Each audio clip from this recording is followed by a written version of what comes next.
Hey there guys, and welcome back to another episode of MyLamePerspective. Last year I gave a 1 year update, and this year it's been 2 years since I sprayed on the 2K Clear, and I'm going to go over my final thoughts on kind of what worked, what didn't work, and what I might do differently. But overall, very happy with it. I'm just having one small issue. Let's take a look. Hey there guys, and welcome back to another episode of MyLamePerspective. Today we're following up once again with the 2K Clear headlights. So it's been a little over 2 years since I originally painted these, and again the vehicle is parked outside all year long. It's not parked in the garage, and these headlights have been fully exposed. No special treatment. I haven't polished them. I just wash them. Usually when I wash the car, it's either by hand or sometimes I even use the brush at the car wash place. So I feel like these headlights have had kind of a rough life. And here you can see that clear coat starting to chip a little bit, and part of that is, I believe, just that the clear coat when I applied it was probably too thin up there, and that area I'm guessing gets the most direct sunlight, so that might be why we're seeing that flake off. But we'll turn on the headlights here and take a quick look.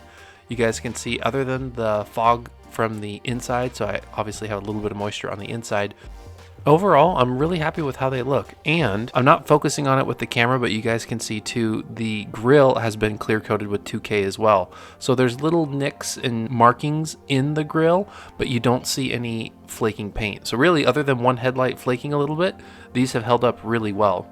Alright, so this is the next day, and so the car has had a chance to kind of dry off, or at least freeze, because it's about 20 degrees out.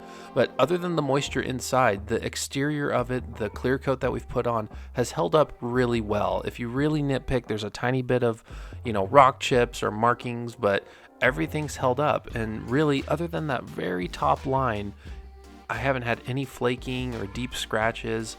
It's not a process that I would shy away from. It's held up really well. I'm probably going to do the same thing on my Subaru Headlight Restoration.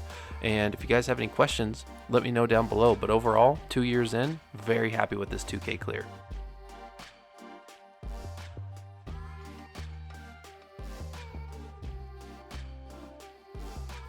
Thanks for watching, and we'll see you on the next one.